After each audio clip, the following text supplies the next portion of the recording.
ang tanong ko dito kasi, nakausap namin the last time si PRRD, tinanong namin siya straight at ayaw niya tumakbong senador. And si Mayor Baste, nakausap din namin, tinanong niya amin na malaki kasi ang pangarap niya sa Davao. At gusto niyang gawin parang Japan. Ang plano niya is infra. Infra. Yan ang talagang pututukan daw niya. And then siyempre si Kong Pulong din namin nakausap. So, sa tingin mo ba, and despite na mga nakausap namin, baka may balita ka dyan from the inside na may tatakbo kayang Duterte sa Senado? Tingin ko meron. Tingin ko meron. Kung hindi 3, 2. Uy, magandang balita yan. Yung isa nga lang maganda na eh. Yung kasi, dalawa pa. Kasi ang pinag-uusapan lang naman dito kung halimbawa tumuloy si Baste dahil there seemed to be a clamor for him to run, no? Nationally. Sino tatakbong mayor? No? Yun. Kasi hindi namin pwedeng ibigay in a silver platter sa isang engot na party list representative na gustong maging mayor, no?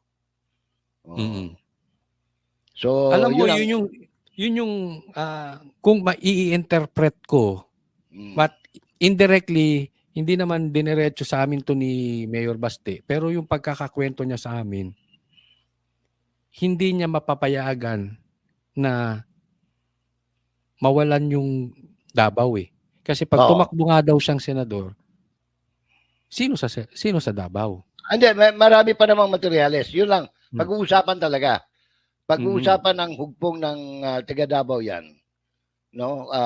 Kung sino ang in case tumakbo pumalaos ang mga Duterte sa national, sino ang may iwan? Kasi nandiyan sila Vice Mayor Kitain, no?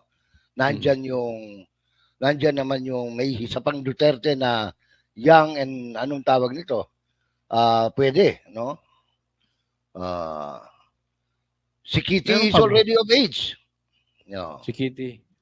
Nasa edad na si Kitty. 18 na siya. So, pwede na. Na pag-uusapan pa nila yan, I'm sure they have more than 8 days, no?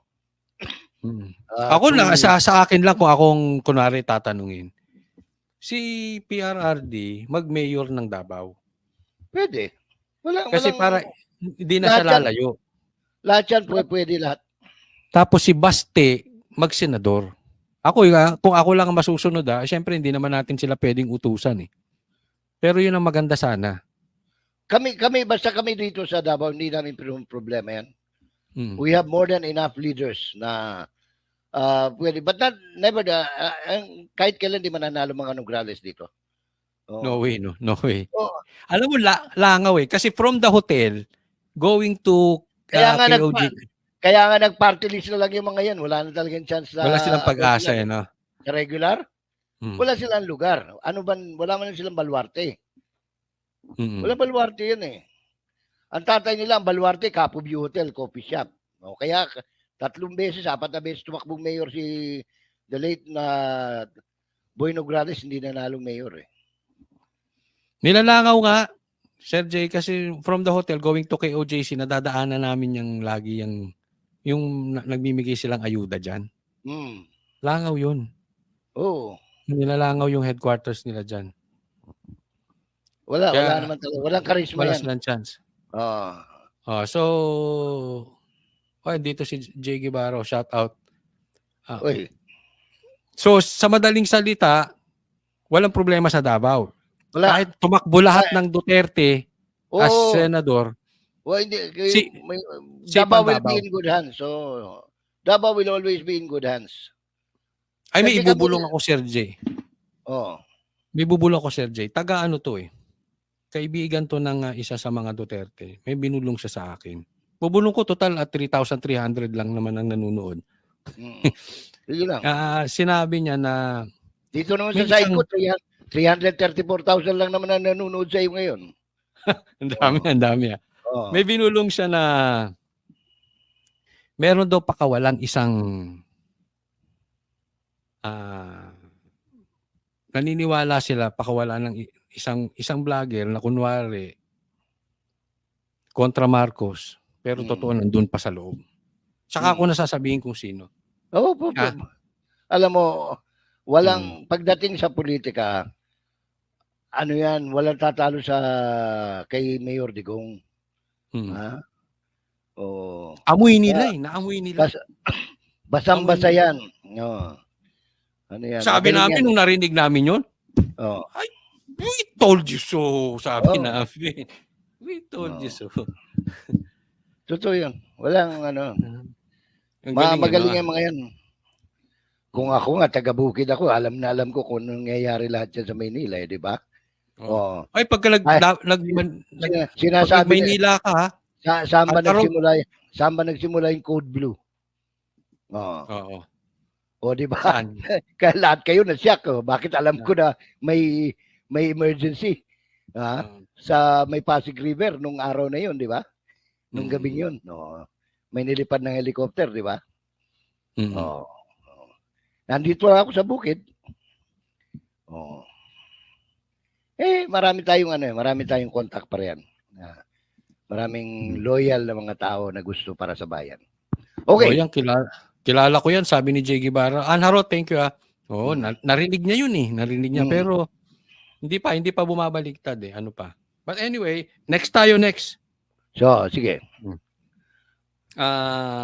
Baka isipin ng tao, tatakbong konsehal yan si Jay Guevara kasi namigay kayo ng ayuda dyan sa Maynila. Hindi yan tatakbo. Hindi tatakbo. Nakasanayan lang niya na mamigay. Namimigay sa waxis yan. Namimigay nga ng mga namimigay ng waxis. Namimigay yan sa ano.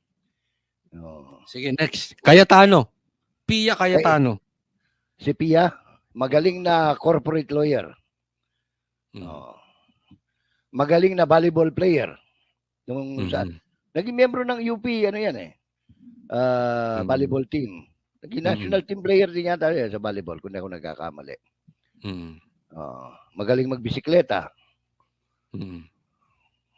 Matangkad. Magaling talaga, no? So marami siyang magaling.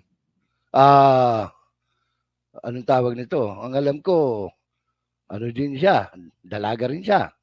Uy! Ang lupit mo talaga sa dalaga. Tita Liza, salamat po. Tita Liza, thank you. Ang galing mo talaga sa Hindi ko lang alam kung available pa siya. No? Yun. Malupit ko si Sir Jay talaga Naging kaibigan ko yan dahil kasabay ko yan tumakbo kahit magkaiba kami ng partido noong 2004 Yun. Pero ako sa akin hindi ko pa alam kung susuportahan ko to si Pia. Tinitingnan ko pa No? Kahit naman ako. Titingnan ko pa kung ano. Kasi wag lang tabigin si BP Sara. Magiging iba na. So far, tinitingnan ko yung record niya as a legislator. She has been good. Mukhang okay naman no? Oo. Mukhang okay naman. Qualified siya. Qualified, sa totoo lang. Pero whether kasi kasama siya sa re-electionist Sa re-electionist, actually, siya lang ang medyo nakakaangat. Yung talagang nitrabaho bilang mambabatas Kasi kasabayan yan, nila Lapid, nila nagtrabaho. Kasabayan naging senador Pero sa among them, ang masasabi ko lang na talagang legit na legislator, si Cayetano lang. Si babae. Si Pia. Next, Lito Lapid. Kapampangan. Yan, Kapampangan. Sa Porac, naging vice governor, naging governor. 2 beses naging senador, pangatlo ngayon. Sa local nakaka-18 years na yan bilang senador Kaya nga Ako alam kung may naipanday na siyang batas. Yun nga hindi mo nga nadidinig to. I mean, kung pagka-senador, sa tingin ko Sir Jay, pasensya at kaibigan mo, medyo palpak to para sa akin. Ngayon, hindi ko alam kung nung local ba siya dyan sa Pampanga, magaling siya. Kasi posibleng magaling ka sa local pero pagdating mo sa Oo. national, hindi eh. Magkaiba yan. Magkaiba. Maayos siya dyan sa local. Hati. Madaling Okay. lapitan, no? Madaling hanapin. Pero iba kasi ang pagpapanday ng batas, Oli. Oo. Ang legislator, I don't think Diba? kung sa qualification, hindi siya qualified. Hindi siya qualified. Kasi hindi siya nagpa-participate sa anong tawag nito, sa mga plenary or even in committee hearings. No? So, hindi ko nga nakita yan, isang beses lang eh. Ako naman, nakikita mo naman yan bago magsimula yung session, nandiyan naman palagi. Maalis na, hindi nagsasalta. Wala namang absent yan eh. Pagkatapos ng checking of attendance, hindi ko lang alam kung nasaan siya. May mga ganun eh, no? Oo. Susulpot, tapos wala na. Michelle Mangarin, maraming salamat. Wala nang input. Wala eh, parang wala siyang input. Kasi kung may choice na mas matino, siguro pag-aralan ng tao. Ako kasi bilang kaibigan, mahusay na kaibigan. Pero as a legislator, siyempre iba 'yon. Ang pinag-uusapan natin dito yung qualification eh. Kasi ang pagsasabatas, katakot-takot na research yan, tapos deliberations, from committee hearing to plenary sessions. Hindi ko siya nakikita masyado eh. Yun. Anong gagawin niya doon sa batas eh? No? Parang, anong mga tanong ang pagka may Senate inquiry? Wala eh, di ba? Wala. Kasi mahalaga ring malaman ng mga nanonood sa iyo, Coach Oli, na ang ating mga senador pinag-uusapan natin, di ba? Ang sweldo po niyan, kung sweldo lang, hindi gaano kalakihan. 300,000 mahigit isang buwan. Pero ang allowance niyan, mahigit 3 milyon isang buwan. Wow. Kaya pera natin yon, taxpayer money yan. So, kinakailangan kung maglalagay tayo ng mga mambabatas, yun talagang sulit. Yun. Para at least alam lang ng mga nanonood mo na ganun kalaki ang ginagastos natin buwan-buwan sa isang senador. Dapat mag-isip tayong mabuti, hindi basta sikat. Close to 4 million naman dyan, ha? Oo. Kasi ang tagal na niya senador, ibig sabihin nakakalusot. Hindi tayo nag-iisip ng maayos. Sabay sila sila Pia. Sabay sila ni, meron yung taga Cavite, Bong Revilla. Yan. Speaking of Bong Revilla. Ano? Yan. Anong masasabi mo? Kasi yan nasa timbangag yan. Si Bong Revilla katulad ni Senator Pia saka Senator Lito, 18 years na rin, no? Bilang senador.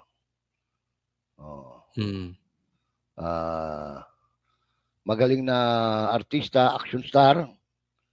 Magaling na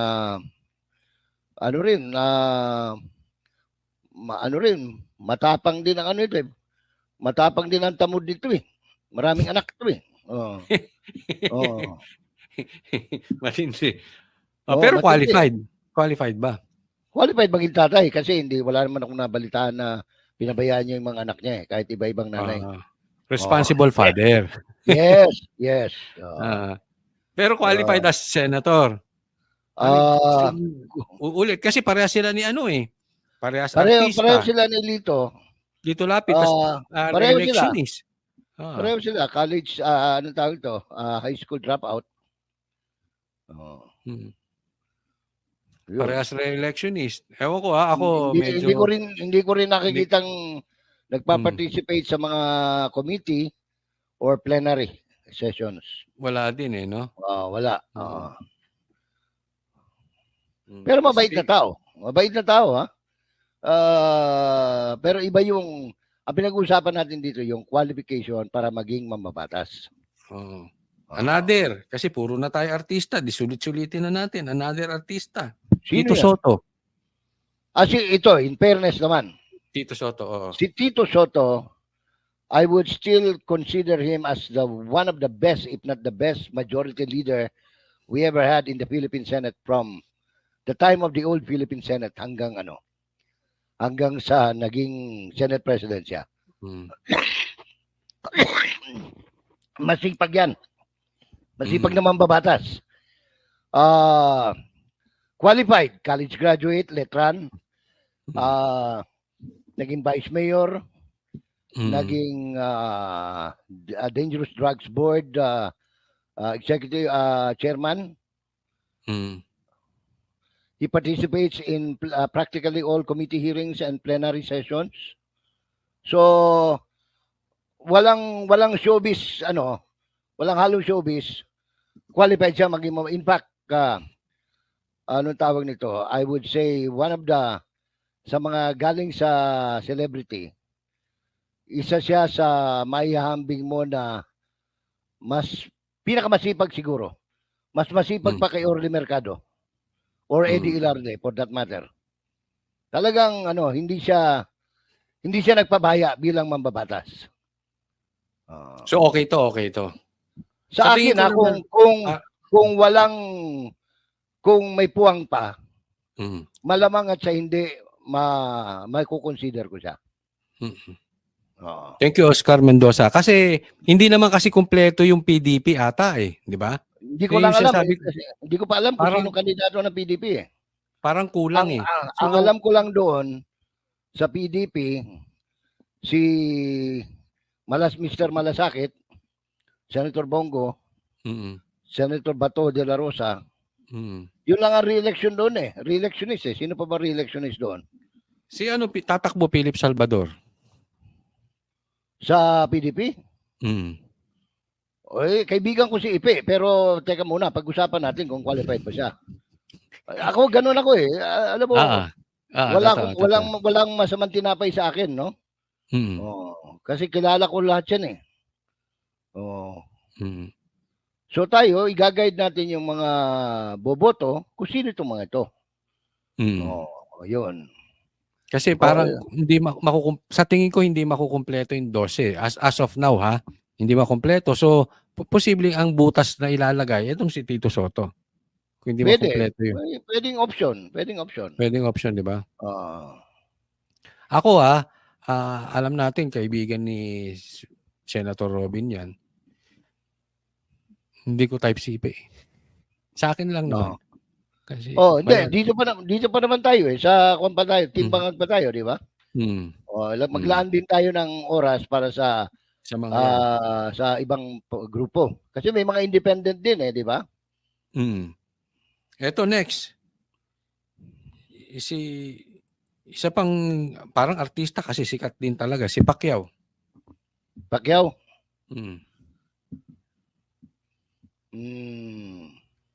Sikat siya kung siya sikat. Pero ano bang qualification niya? Pero masipag yan nung naging senador yan. Kahit na katulad natin, balibaliktad din ng English yan. Pero nagtatry. No? Yun. Kaya lang, ano bang nagawa niya within 6 years na naging senador siya? No? Check alam mo, safe lang dito kay Pacquiao. Ito sure natin hindi to magnanakaw Alin? Si Pacquiao. Palaging ninanakawan yan. Palaging ninanakawan. Oo. Kasi yung mga nakapaligid sa kanya, maraming gumagawa ng pera Hindi ito magnanakaw. Kaya ewan ko lang si Pacquiao.